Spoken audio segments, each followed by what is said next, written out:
말씀은 구약성경 레위기 4장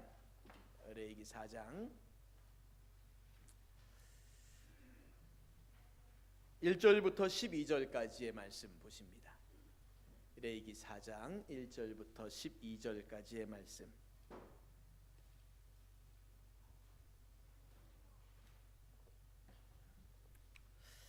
말씀을 한 절씩 교독하시겠습니다. 1절부터 12절까지의 말씀입니다. 여호와께서 모세에게 말씀하여 이르시되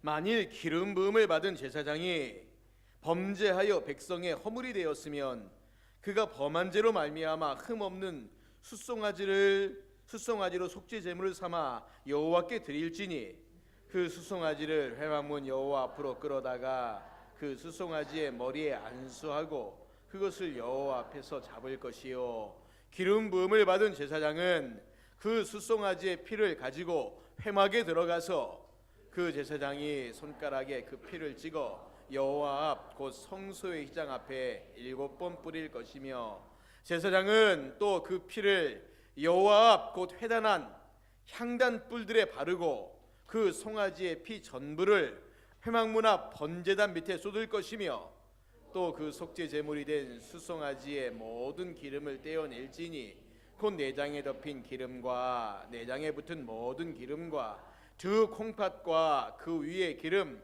곧 허리 쪽에 있는 것과 간에 덮인 거풀을 콩팥과 함께 떼어내되 화목제 제물의 소액에서 떼어냄 같이 할 것이요 제사장은 그것을 번제단 위에서 불사를 것이며 그 숫송아지의 가죽과 그 모든 고기와 그것의 머리와 정강이와 내장과 똥 곧 그 송아지의 전체를 진영 바깥 재버리는 곳인 정결한 곳으로 가져다가 불로 나무 위에서 사르되 곧 재버리는 곳에서 불사를 지니라. 아멘.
아멘. 감사합니다. 할렐루야. 할렐루야.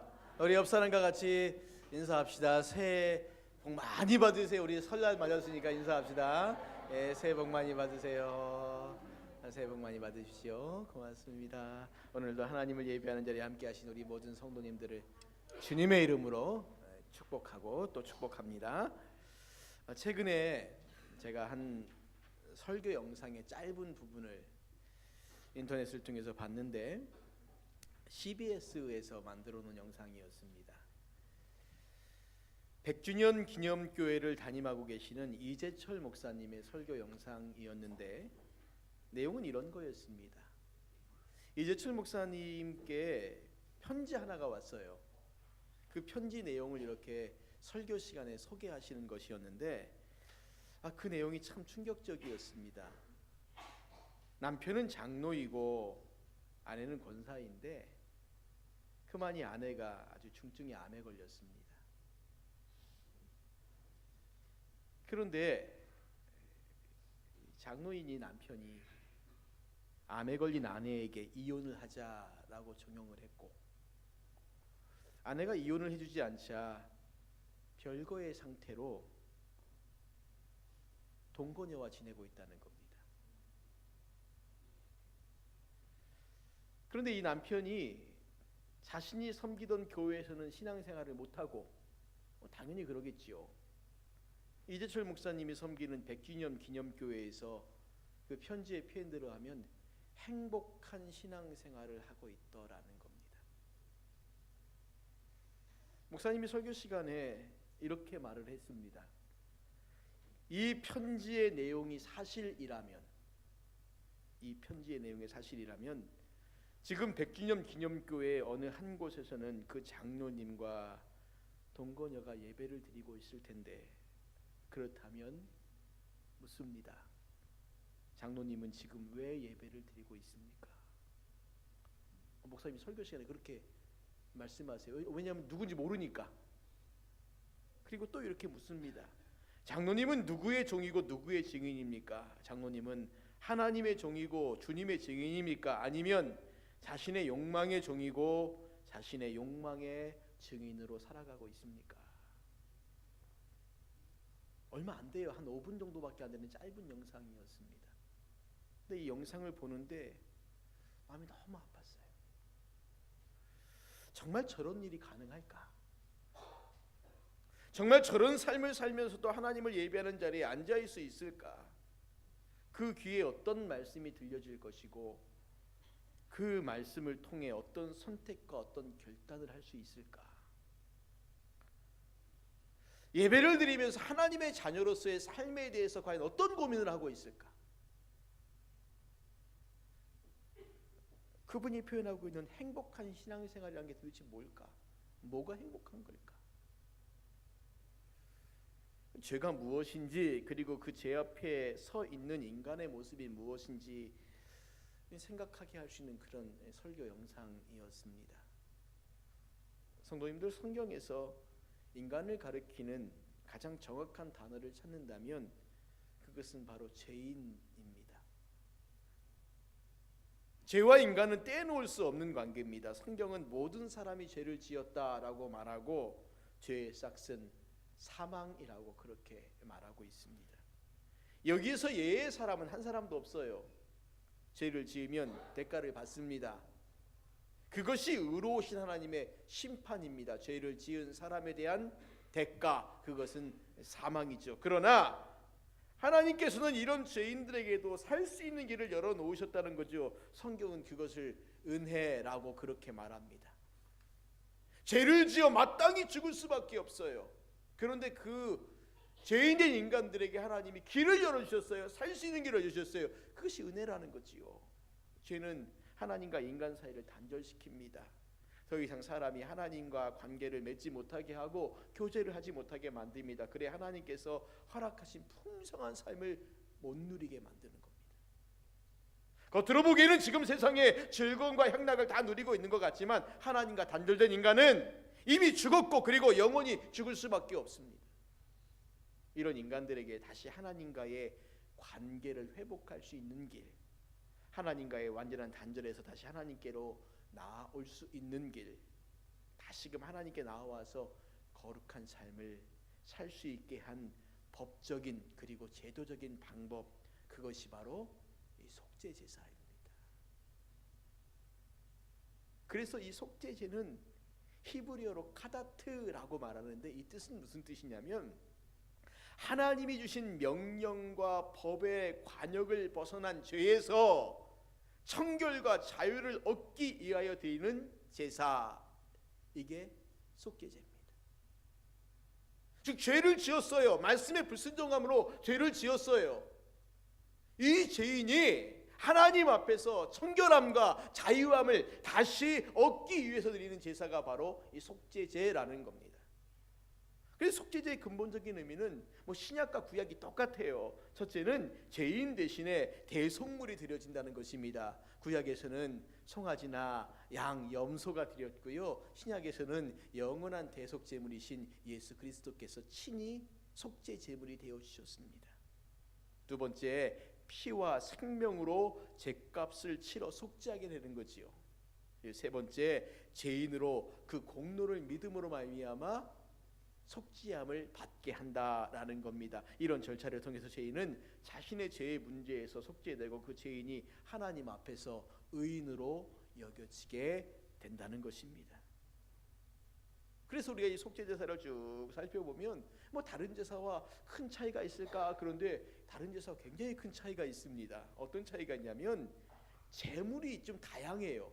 숫송아지, 순염소, 순양, 암양, 심지어는 비둘기까지 있고요.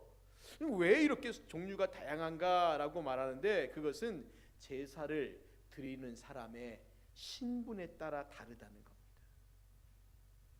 죄를 범한 사람이, 오늘 우리가 레위기 4장에 보시면 제사장, 회중 전체, 족장, 그리고 평민인 경우 이렇게 말해주고 있는데, 그 경우에 따라서 다 제물이 다르다는 거예요. 그럼 여기 어떤 의미가 있을까? 우리가 일반적으로 번제를 드릴 때 제물이 좀 달라요. 근데 그것은 그 사람의 부의 정도에 따라 좀 다릅니다. 가난한 사람이 드리는 제물이 다르고 부자가 드리는 제물이 달라요. 그건 당연한 거지요. 똑같은 거 정해놓으면 부자는 부담이 안 되지만 가난한 사람 부담되면 어떻게 오겠습니까? 못 오는 거지요. 그런데 여긴 뭐가 다르냐면 각 사람에게 있는 신분에 따라 다르다는 겁니다. 그럼 여기 어떤 의미가 있을까? 하나님이 신분을 정해놓고 신분 차별하시는가? 아니요, 그렇지 않습니다. 하나님께서 각각의 신분의 사람에게 그 신분에 합당한 책임을 주셨다는 거죠. 합당한 역할이 있다는 겁니다. 이게 권한이라고도 말할 수 있어요. 각각의 신분에게 권한을 주셨는데 그 권한에 맞는 책임을 같이 부여해 주셨다는 겁니다. 어느 신분에 맞는 있는 사람이 그에 합당한 권리가 있고 권한이 있으면 그에 합당한 의무도 반드시 있다는 거죠. 그리고 그 사람이 있는 신분에 따라서 그 사람이 미치는 영향력이 다르다는 겁니다. 그것이 선한 영향력이든 아니면 악한 영향력이든 똑같다는 거예요. 신분과 위치에 따라서 그렇다는 겁니다. 그래서 하나님께서 이 속죄 제사를 명령하실 때 각각의 신분의 사람들에게 다른 제물들을 드리라고. 그런데 그 제물이 좀 달라요.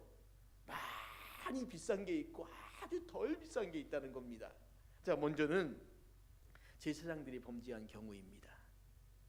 레위기 4장 2절부터 12절까지 말씀해 보시면 제사장이 범죄한 경우를 쭉 이야기하고 있는데, 여러분, 제사장도 범죄할 수 있습니다.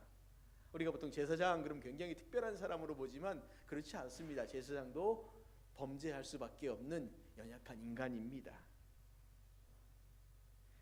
제사장이 하나님의 계명 중 하나라도 그릇범하였어요. 그리고 하나님께 범죄합니다. 그런데 그것이 백성의 허물이 되었으면 그 제사장은 그가 범한 죄로 말미암아 흠없는 숫송아지를 하나님께 드리라, 그렇게 말씀하고 있습니다. 자, 3절 말씀 한번 보시겠습니다. 3절 말씀, 우리 말씀을 같이 읽겠습니다. 시작. 만일 기름 부음을 받은 제사장이 범죄하여 백성의 허물이 되었으면 그가 범한 죄로 말미암아 흠없는 숫송아지로 속죄 제물을 삼아 여호와께 드릴지니. 여러분, 여기 보시면요, 우리가 좀 주의 깊게 살펴볼 단어가 하나 있는데, 제사장이 범죄했는데 이 범죄에 대해서 뭐라고 말하냐면 백성의 허물이 되었으면 이렇게 말합니다. 백성이 허물이 되었다. 이게 무슨 말인가? 이게 무슨 말인가? 이 말은요 이런 겁니다. 좀 쉽게 설명하면 백성에게 범죄의 동기와 영향을 주었다는 겁니다. 다시 말씀드리면 제사장이 죄를 지었어요. 그런데 그 죄를 지은 제사장의 모습을 보면서 누가 따라가요? 백성들이 제사장이 저렇게 사는데 뭐 나쯤이야 괜찮지 않겠어? 라고 그렇게 살아간다는 겁니다. 그러기에 제사장이 죄를 짓고 그의 행동이 백성들을 범죄하게 만들었다면 그것은 분명히 제사장이 책임을 져야 할 뿐이고 회개할 부분이라는 거예요. 그렇기 때문에 이 제사장의 속죄제를 말하면 의도는 무엇이냐면 제사장은 백성들의 영적인 삶을 책임지고 있고 심지어는 이스라엘 전체 공동체를 거룩하게 유지할 책임이 있는 사람이기 때문에 다른 어떤 사람들보다도 더 거룩함들을 요구하고 있다는 겁니다. 그리고 제사장의 속죄 절차가 가장 앞에 나오는 걸 보면 다른 누구보다도 제사장은 항상 자기 자신을 먼저 돌아보고 자기 자신의 죄의 문제를 해결하기 위해서 발버둥치고 애씀들이 필요하다라는 겁니다. 생각해 보세요. 제사장이 죄를 고백합시다 라고 해놓고 자기는 쓱 빠진데 청중들을 향하여서 당신들의 죄를 고백하라 이런 식으로 메시지를 전한다면 그것이 올바른 회개 촉구가 되겠습니까? 되지 않습니다. 이런 면에서 하나님께서 책임 맡은 자의 정결함을 먼저 요구하신 점을 우리가 새겨들어야 할 필요가 있다는 거죠. 여러분 역사적으로 보십시오. 제사장이라고 말하니까 뭐 지금은 제사장이 없는데 라고 말하지만 쉽게 말하면 이러면 어떨까요? 종교 지도자들, 영적인 지도자들의 그 책임에 대해 하나님이 더 크게 물으신다는 것을 한번 생각해 보시라는 겁니다. 우리가 성경 읽다 보면 구약 역사가 쭉 나오죠. 구약 이스라엘이요 망합니다. 그렇죠? 왜 망했을까요? 전쟁 준비를 잘 못해서요? 백성들이 타락해서요? 예, 맞습니다. 백성들이 타락한 게 맞아요. 그런데 이 백성들의 타락의 원인은 누군지 아십니까? 바로 제사장들이었습니다. 제사장이 타락하고 예배가 타락하고 그럴 때 어떤 문제가 생기냐면 백성들이 타락하기 시작해요. 그러니까 제사장을 한 사람인데 이 제사장이 타락하고 범죄하니 이 제사장을 통해서 결국 모든 백성들이 그리고 온 나라가 같이 타락하는 거예요. 그리고 같이 망하는 겁니다. 그것만 그렇습니까? 중세 한 1000년 기간 동안을 우리가 일반적으로 암흑시대라고 그렇게 말합니다. 왜 암흑시대일까요? 중세시대는 종교적으로 보면 가장 번창했던 시기였습니다. 교회 건물이 가장 많이 세워졌고 믿는 자가 너무 많았고 뭐 종교의 권력이 너무 세서요 온 유럽이 다 기독교였어요. 근데 왜 우리가 그 시대를 암흑시대라고 말할까요? 당시 사제들이 하나님 말씀대로 안 살았다는 겁니다. 오늘날도 마찬가지 아닙니까? 종교 지도자들, 영적인 지도자들 참 저는 이런 말씀 드릴 때마다 부끄러워요. 저와 동종 업종에 있는 분들 얘기를 하는 거기 때문에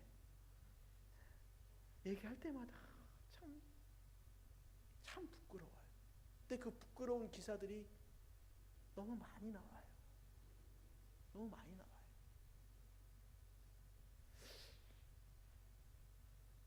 오늘 한국교회가 점점 타락해가는 이유가 뭘까? 왜 사람들에게 손가락질 받을까? 문제는 목회자들의 문제예요. 거기 1번입니다. 영적인 지도자들이 하나님 앞에서 바른 모습으로 서 있지 못하기 때문에 그렇습니다.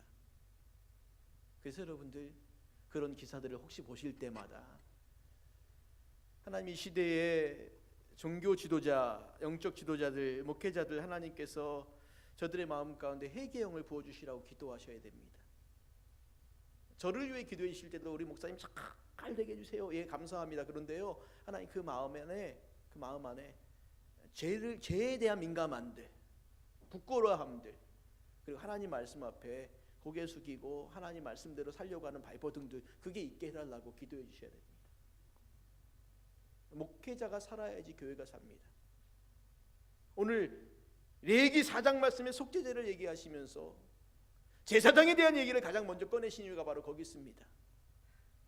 제사장들이 살아야지 나머지 회중이건 족장이건 일반 평민이건 다 살 수 있다는 거예요. 제사장이 죄 가운데 죽어버리면 그러면 나머지 사람들이 아무리 살려고 발버둥을 쳐도 살 수 없다는 겁니다. 하나님께서는 제사장에게 먼저 스스로를 정확하게 돌아봐야 된다, 이걸 말씀해 주고 있는 겁니다. 두 번째는 이스라엘 온 회중이 범죄한 경우입니다. 13절과 14절 말씀에 이렇게 말합니다. 만일 이스라엘 온 회중이 여호와의 계명 중 하나라도 부지 중에 범하여 허물이 있으나 스스로 깨닫지 못하다가 그 범한 죄를 깨달으면 회중은 숫송아지를 속죄제로 드릴지니. 단체로 범죄했을 때, 그런데 문제는 뭐냐면 단체로 범죄했는데 그것이 죄인지 모를 때, 온 가족이 하나님의 말씀을 거스르는데 그것이 거스린지 모를 때, 어떤 단체나 공동체가 하나님 계명을 범하고 있는데 그것이 하나님 계명을 범하고 있다는 것을 깨닫지 못할 때, 여러분 출애굽기 32장에 보시면 이스라엘 백성들이 행한 이런 죄가 나오고 있지 않습니까? 모세가 시내산에 하나님 말씀 받으러 올라갔을 때요, 그 백성들이 밑에 산짓이 뭔지 아세요?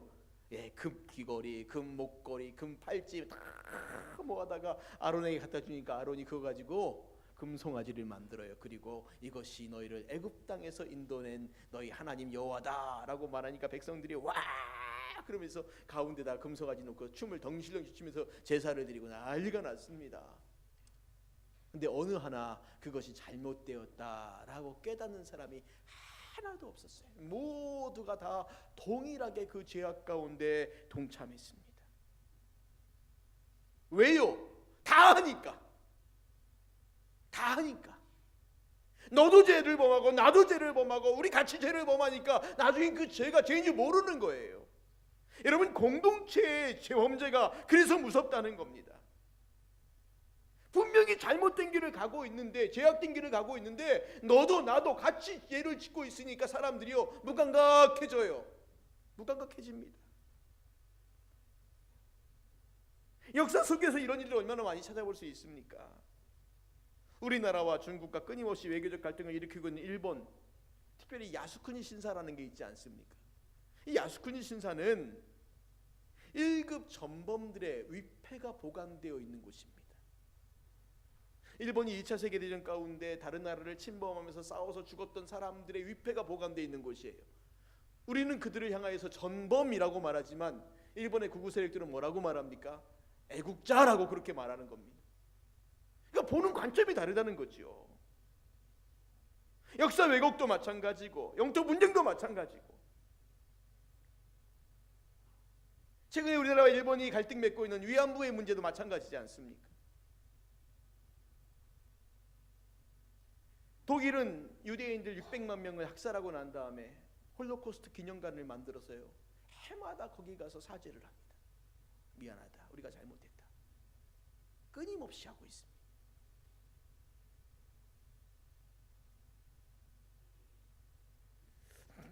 일본이라는 나라 이게 잘 안 돼요.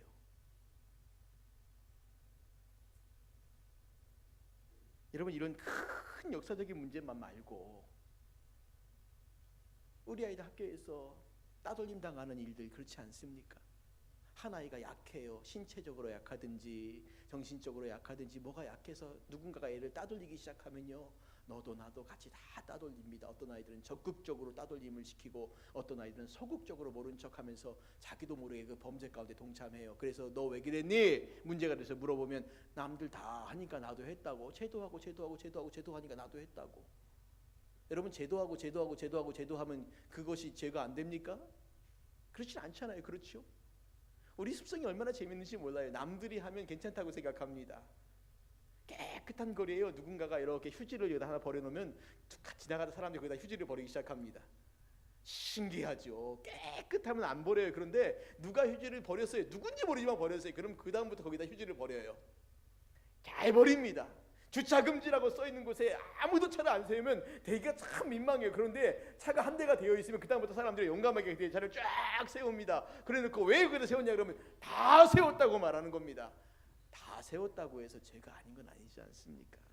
하나님께서 공동체의 죄를 말씀하시면서요, 남들 다 죄를 지으니까 뭐 내 죄쯤이야, 남들 다 그렇게 사니까 뭐 나쯤이야, 이런 마음 갖지 말라고 말씀하시는 겁니다. 남들 다 그렇게 살아도 하나님이 아니다라고 말씀하시면 그렇게 안 살아야 되는 거죠. 남들 다 산다고 루루 따라가면서 쟤도 그랬고 쟤도 그랬고 쟤도 그랬다고 하나님 앞에 그렇게 변명할 것들이 없다는 겁니다. 하나님께서 속죄제를 드리면서요, 오늘 말씀에 보면 뭐라고 말하냐면 누군가가 그것을 깨닫게 하거든. 깨달았으면 어떻게 하라는 거예요? 그것을 죄로 인정하라는 겁니다. 그리고 하나님 앞에 나와 제사 지내라는 거지요. 그 다음에 어떻게 할까요? 동일한 죄를 반복하지 말라는 겁니다. 오늘 우리의 가장 큰 문제가 거기 있지 않습니까? 죄를 짓고 이게 죄구나 깨닫고 그리고 회개해요. 그리고 사죄 은총을 받았다고 말합니다. 그 다음에는요, 다시 동일한 죄를 또 저질러요. 이게 반복이에요. 오늘 이 속죄제를 통해서 우리 하나님께서 말씀하시는 건 뭐냐면 죄 용서를 받은 이후에는 동일한 죄를 범하지 말라는 겁니다. 죄를 고백하고 또 같은 죄를 짓고 이런 일이 반복된다면 그것은 하나님 만홀히 여기는 거죠. 하나님 우습게 여기는 겁니다. 그렇기 때문에 우리가 모르고 지은 죄, 너도 나도 범하기 때문에 죄인 줄 모르고 지은 죄를 무서운 죄로 깨달았을 때에는 다시는 동일한 죄를 범하지 말라는 그 하나님의 마음을 읽으실 수 있어야 합니다. 세 번째는 족장이 죄를 범하는 경우입니다. 22절 23절에 보시면 만일 족장이 그의 하나님 여호와의 계명 중 하나라도 부지중에 범하여 허물이 있었는데 그가 범한 죄를 누가 그에게 깨우쳐주면 그는 흠없는 순년소를 예물로 가져다가 말씀합니다. 여기 족장은 지도자입니다. 앞에 서 있는 사람들입니다. 가정에서의 지도자인 부모일 수 있고요, 회사에서의 지도자인 사장이나 그 위에 상사일 수 있습니다. 나라의 지도자인 대통령이나 아니면 국회의원들이나 시장이나 그런 사람들 의미할 수 있습니다. 사람들은 지도자의 말과 행동을 눈여겨봅니다. 그래서 지도자는 모든 면에 있어서 본을 보여야 하는 부담을 안고 삽니다. 그만큼 어깨가 무겁다는 거죠. 그러나 그가 어깨가 무거운 만큼 막강한 권한을 휘두를 수 있지 않습니까? 막강한 권한을 가지고 있다면 더 큰 책임을 가지고 일반 사람들이 죄를 지었을 때 그 죄의 무게와 그리고 지도자가 죄를 지었을 때 그 죄의 무게가 달라야 한다는 것입니다. 우리나라는 좀 이상해요. 그런데요, 똑같은 죄를 지어도, 아니요 더 무거운 죄를 지어도 힘 있는 사람의 죄 벌은 가볍게 해주고 힘 없는 사람의 벌은 무겁게 해줍니다.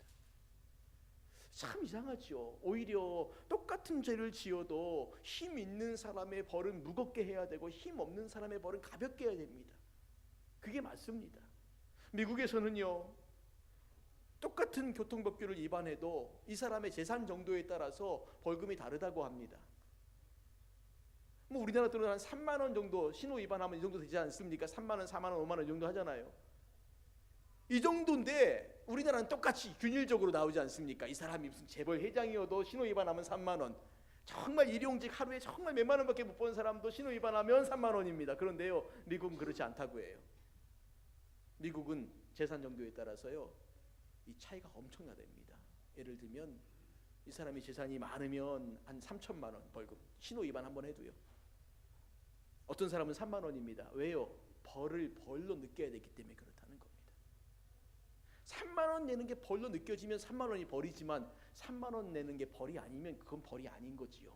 이 사람에게는 그만큼의 동일한 가치의 벌을 줘야 된다는 거죠. 얼마만큼이요? 3천만 원 주든 300만 원 주든 그렇게 벌을 때려야지 내가 신호 위반 안 해야지 생각이 드는 거 아니겠습니까? 벌금을 매기는 게 국가가 돈이 부족해서 하는 게 아니라 그거 하라고, 잘 지키라고 그런 거 아니겠습니까? 오늘 여기 지도자들에게 족장들에게 흠없는 순념서를 말하고 있고, 일반 평민에게는 암념서를 말하고 있고, 이 당시 시가는 제가 정확히 모르지만 나온 여러 가지 자료를 보면 순념서가 암념서보다 훨씬 더 비쌌다고 합니다. 그러니 족장들에게는 더 무거운 책임을 지는 거예요. 똑같은 죄를 지어도 더 무거운 책임을 지고, 똑같은 죄를 좀 덜 무거운 책임을 지게 하는. 그렇기 때문에 내가 남들이 보는 앞에서 살아가는 그런 위치에 있는 사람이라면 더 무거운 책임을 가지고 살아가야지요. 여러분, 부모님들 생각해 보세요. 부모가 살아가는 삶의 자세와 자녀가 살아가는 삶의 자세가 같습니까?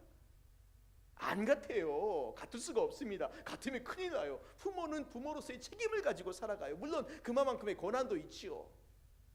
근데 책임이 더 막중하니까 자녀들 보기에 힘들지만 안 힘든 척, 아프지만 안 아픈 척, 어렵지만 안 어려운 척, 뭐 이렇게 살아간 거 아니겠습니까? 아이들은요, 아프면 아픈 척, 힘들면 힘든 척 다 티를 내지만 부모들은 티를 안 내요. 왜? 그게 책임이 있기 때문에 그렇습니다. 그 책임에 걸맞는 삶을 살아가야 한다는 거죠. 오늘 바로 이 족장들에게 있는 속죄제의 의미가 바로 거기 있다는 겁니다. 책임이 있느냐 그러면 그 책임에 걸맞는 일들을 감당해야 되기 때문에 벌 많이 주겠다 그 말이 아니에요. 더 조심해라. 더 자기를 돌아보라. 남들이 나를 보고 있으면 죄짓지 않기 위해서 더 발버둥 치고 더 애쓰고 더 힘쓰라는 겁니다. 그에 비해서 일반 평민이 죄를 지었을 경우에는 그렇지 않습니다. 이들은 재물 자체가 오늘 27절 28절 말씀에는 흠없는 암념소를 말하고 있지만 5장 말씀에 가면은요, 그것마저 드릴 힘이 없다면 산비둘기 새끼 둘, 집비둘기 새끼 둘, 이거라도 드리라는 거예요. 그것도 만약에 안 된다면 고운 가루 에바 10분의 1을 가져다가 기름과 유향을 드리라는 겁니다. 원래 속죄제는 피가 있는 제사인데 그것마저도, 비둘기마저도 드릴 힘이 없느냐? 그렇다면 이 사람 죄 용서 못 받잖아요. 어떡합니까? 그러면 가루라도 가지고 와라. 네가 죄를 지어서 나 아무것도 없으니까 나 책임 못 져가 아니라 네가 지을 수 있는 책임, 네가 감당할 수 있는 책임, 그것이 가루 10분의 1 해봐 겨우 한 줌밖에 안 되죠. 이만큼이라도 책임을 져야 된다는 거예요. 왜? 내가 지은 죄가 있기 때문에 그렇다는 겁니다. 이제 정리해 보겠습니다. 하나님께서는 모든 계층의 사람에게 동일하게 속죄 은혜를 허락하셨다는 거예요. 상하에 구분을 하지 않습니다. 제사장도 온 회중도 지도자인 족장도 평민도 모두가 하나님의 은혜로 사죄의 은총을 받았어요. 누구에게나 차등이 없다는 겁니다. 너나 나나 할 것 없이 우리 모두는 하나님 앞에 모두 다 동일한 죄인일 뿐이요, 또한 주님의 동일한 사죄의 은총을 받아야 할 사람입니다. 하나님은 그가 누구인지 어떤 예물을 드리는지 보시지 않습니다. 다만 속죄의 예물을 드리는 사람이 진정으로 죄를 뉘우치고 용서받기를 원하시는 이 중심을 더 보신다는 겁니다. 그러나 더 큰 권한을 가진 사람들에게는 더 큰 책임을 요구하신다라는 것을 기억하시라는 겁니다. 그래서 제사장이나 족장에게는 더 무거운 책임을 지우고 있다는 거죠. 제사장이나 족장은 요즘 말로 말하면 정치적, 종교적, 경제적, 문화적 지도자들, 이런 사람들 말하는 겁니다. 요즘 사회 지도층의 문제가 바로 여기 있습니다. 서양의 유명한 격언 중에 하나가 노블리스 오블리제라는 말이 있습니다. 프랑스어로 가진 자의 도덕적 의무라는 거죠. 이 말은 기적의 역사가 긴 유럽 사회에서 유래됐고 오늘날 유럽 사회의 상류층의 의식과 행동을 지탱해온 정신적인 뿌리라고 할 수 있습니다. 우리가 더 많이 가졌으니까 더 많은 책임을 지자. 기적으로 정당하게 대접받기 위해서는 명예만큼 의무를 다해야 된다는 것이 이들의 생각이라는 겁니다. 그래서 전쟁이 나면 이 사람들이요 목숨 걸고 달려들어요. 먼저. 이런 귀족사의 전통이 계속해서 이어져 내려오고 있는데, 기록에 보면 영국의 지도층 자제가 입학하는 이튼 칼리지 졸업생 가운데 무려 2,000명 정도가 세계 1차, 2차 대전 가운데 숨졌다고 합니다. 전쟁터에 나갔어요. 부끄러운 얘기지만 우리 같았으면 어땠을까? 이 마음 들지 않습니까? 영국의 엘리자베스 여왕의 차남인 앤드류 왕자는 포클랜드 전쟁 때 위험한 전투헬기 조종사로 참전했다고 합니다. 실질적으로 영국의 왕족들이요, 다 남자들은 군대를 다 가요. 그것도 뒤에 후방에 앉아가지고 뭐 펜이나 쓰는 이런 것이 아니라요, 헬기를 조종하고 탱크를 운전하고 이런 일들을 직접 다 합니다. 목숨 걸고 전쟁터에 나가기도 합니다. 왜? 그래야만이 사람들이 우리의 말을 듣고 신뢰하고 따라올 수 있다는 겁니다. 철강왕 카네기, 석유 재벌 록펠러에서부터 현존하는 세계 최고의 갑부인 빌 게이츠에 이르기까지 미국 부자들의 기부 문화도 바로 이런 전통을 이어받은 겁니다. 많이 가졌으니까 많은 책임을 지겠다는 겁니다. 오래된 일이지만 1950년 6.25 전쟁 때 우리나라에는 백이라는 말이 꽤나 유행했다고 합니다. 전쟁에 나간 가난한 집 아이들들이요, 총탄에 맞으면 죽을 때 빽하고 죽었대요. 있는 집 자식들은 군대를 만하고 없는 집 자식들은 전선에 나가 총알바지가 됐다고, 그래서 유래했다는 말입니다. 그런데 50년, 60년, 70년이 지나도 참 안 변합니다. 여전히 비슷한 것 같아요. 사회 지도층들의 모습 때문에 상처받고 살 때가 한두 번이 아니지 않습니까? 우리나라 국회의원들은 왜 그렇게 다 몸들이 약한지 군대를 대부분 다 안 갔어요. 장관들께서는 다 왜 그렇게 몸들이 약한지 모르겠습니다. 어떻게 공직하는지 모르겠어요. 군대를 다 안 가요. 희한하죠. 참 신기합니다. 우리나라 국회의원과 장관들의 군대 안 가는 비율이요, 일반 사람들보다 한 3배가 높답니다. 군대 면제 비율이. 앞으로 여러분 자식들 국회의원 시키고 장관 시키려면 몸을 약하게 만드십시오. 그러면 됩니다. 이게 이런 우스갯소리가 있잖아요. 사랑하는 성도님들, 오늘 우리 사회에서 권리만 누리려고 하지 책임은 절대 지지 않으려고 하는 모습을 보시면서 어떤 생각들을 하십니까? 혹여 나는 지도층이 아니니까, 나는 가진 사람이 아니니까, 혹시 그런 말로 우리 책임 면하려고 하지 마십시오. 왜 그렇습니까? 우리는 그리스도인이라는 사실만으로도 하나님과 사람 앞에서 무한한 책임을 가지고 살아가야 될 사람들입니다. 세상의 책임, 세상의 고난, 세상의 돈 가지고 있는 사람에게도 책임을 물으실 때 하나님은 우리 그리스도인들에게 영적인 책임을 물으세요. 내가 너에게 베푸진 은혜가 뭔 줄 아느냐? 얼마나 많은 복을 베푸는 줄 아느냐? 너희들 날마다 나에게 기도할 때 은혜를 주세요, 복을 주세요 기도만 하지 그 은혜를 가지고, 그 복을 가지고 어떻게 살겠다는 말은 하지 않지 않느냐? 은혜를 달라고 했으면 은혜 가지고 어떻게 살겠다고 말을 하고, 복을 달라고 했으면 그 복 가지고 어떻게 살겠다고 해야 되고, 지혜를 주세요, 우리 아이 좋은 대학 가게 해주세요, 그러면 그 좋은 대학 가서 얘가 어떻게 살겠다고 그것까지 말해야 되지 않겠냐는 거죠. 왜 은혜만 달라고 말하고 복만 달라고 말하고, 왜 좋은 대학 가고 좋은 직장 가고, 왜 그런 것만 구하면서 그 다음에 어떻게 살겠다는 말은 없냐는 거예요. 오늘 하나님께서 우리에게 베풀어 주신 귀한 은혜를 누리기 위해서는 그에 합당한 삶을 살아가야 돼요. 우리가 어떻게 살겠다고 말까지 해야지 그 다음에 복을 주신다는 겁니다. 왜 기도할 때 난 응답이 없나요? 당연하죠. 다 맨날 달라고 하는데 하나님께서는 답답하신 거예요. 제가 달라고 해서 저 받은 거 갖고 어디다 쓰겠다는 말까지 해야지. 여러분 예산 청구할 때요, 우리 교회도 똑같지 않습니까? 그냥 어느 게 무슨 얼마 이렇게 쓰면 재정부가 가서 이거 어디다 쓰냐고 물어보잖아요. 거기다 뭐 합니까? 세세하게 기록해야 되잖아요. 뭐 어디 얼마 이래서 합이 얼마 이거잖아요. 그렇죠? 하나님께 은혜를 구하고 복을 구할 때 여러분 기도하실 때마다 하나님 여기엔 얼마, 여기엔 뭐 항상 그것을 구하세요. 이렇게 살겠다고, 이렇게 살겠다고, 이렇게 살겠다고. 그럼 거기에 맞는 은혜를 주셔요. 매일 그게 없고 그냥 달라고만 하니까 하나님 물어보실 것 같아요. 어디다 쓰려고? 어디다 쓰려고? 너 왜 좋은 지혜 구하니? 어디다 쓰고 싶어서? 너 왜 은혜를 구하니? 어디다 쓰고 싶어서? 왜 좋은 대학 가기를 위해서 기도하니? 뭐 하려고? 왜 재물을 달라고 기도하니? 뭐 하려고? 어디 쓰려고? 여러분 이게 뭔지 아십니까? 은혜에 대한 책임입니다. 하나님 그거 물으세요. 복을 주신 다음에 그 복에 대한 책임을 물으세요. 어디다 쓰려고, 뭐 하려고 해요? 오늘날 많은 교회와 그리스도인들을 사회가 욕하고 있지 않습니까? 적대시하고 있잖아요. 어떤 분들은 적대시하는 사람들이 문제라고 말합니다. 그들에 대해서 오히려 우리가 대적하자라고 말합니다. 아니에요, 전 그렇게 보지 않아요. 세상 사람들에게 비난의 빌미를 제공한 교회, 빛과 소금으로 살아가지 못한 성도들에게 더 큰 책임이 있지 않습니까? 오늘 우리들에게 책임이 있지 않습니까? 과연 우리가 주신 은혜에 걸맞는 삶을 살아왔는지, 복을 달라고 기도하면서 복에 걸맞는 삶을 살아오고 있는지, 하나님 말씀대로 살지 못하는 오늘 우리에게 더 큰 책임이 있지 않습니까? 이제 말씀을 정리하겠습니다. 하나님께서 이스라엘의 백성들의 죄를 지적하면서 그것에 대한 속죄의 제사를 명하시는 것은 결코 벌 주려고 하는 게 아닙니다. 제물을 바쳐라, 그것이 목적이 아닙니다.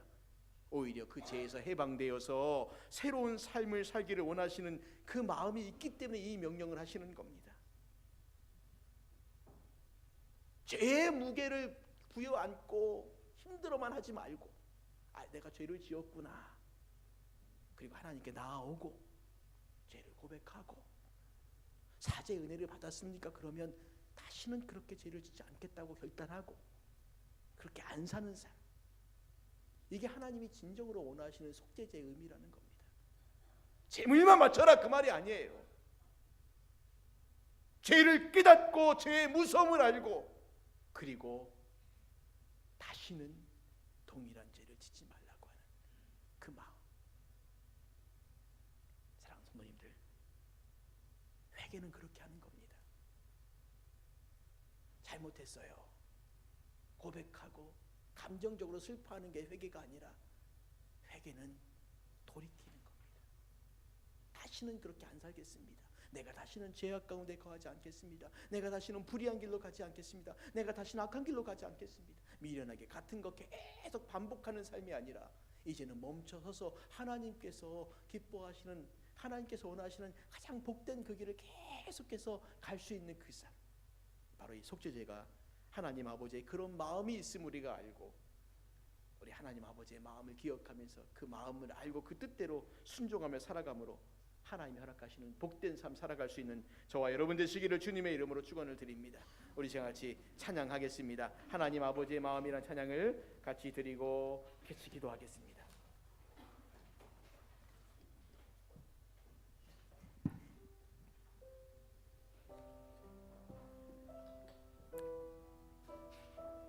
내 마음이 하나님의 마음을 알고 내 몸이 하나님의 뜻을 알고, 그래서 하나님 앞에 순종하는 인생, 주시는 복을 누리는 그 인생, 아버지의 마음을 알기를 소망하면서 우리 같이 찬양하겠습니다.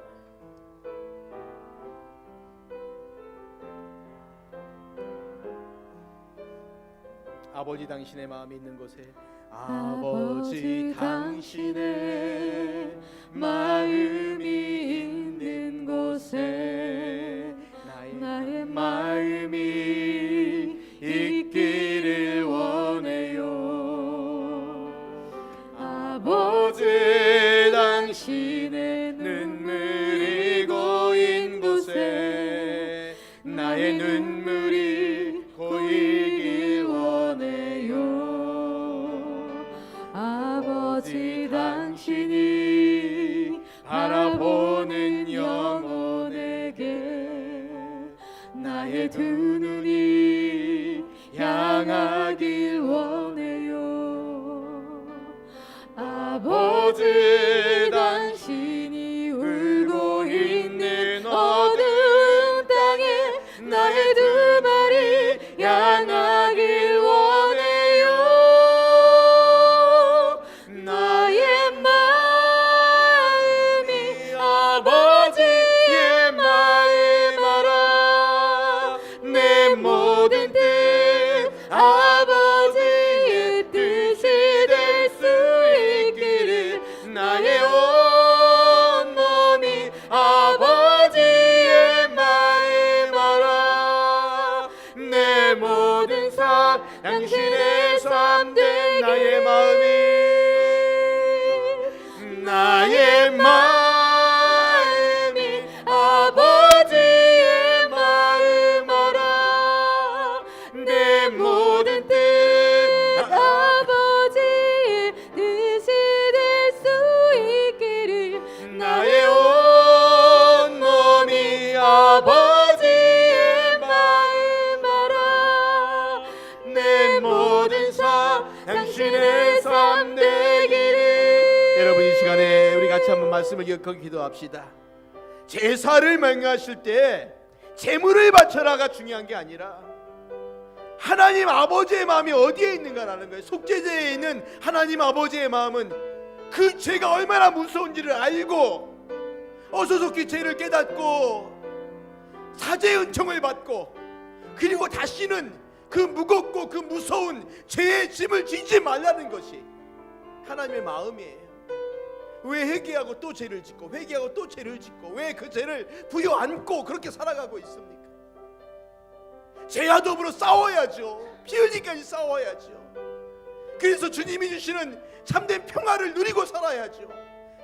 이 시간 같이 우리가 사모하며 기도합시다. 하나님, 오늘 나의 연약함을 아셔서 이렇게 속죄제의 은혜를 주시는 지금 내가 하나님 아버지의 마음을 알고 그 아버지의 마음 가운데 가서 내가 죄에 싸우고 주님의 은혜 가운데 거하기를 소망합니다. 우리 합심하여 기도하겠습니다. 하나님 아버지, 오늘도 우리가 주님 앞에 나와 같이 주의 말씀을 나누며 기도할 수 있도록 은혜를 내려주시니 감사합니다. 아버지 하나님, 오늘도 우리가 주의 말씀을 들으며 주의 말씀을 기억하며 이 말씀 가운데서 하나님 아버지께서 원하시는 하나님 아버지께 기뻐하시는 것이 무엇인가를 우리가 듣고 보고 깨닫고 주님 우리가 유하며 할 수 있도록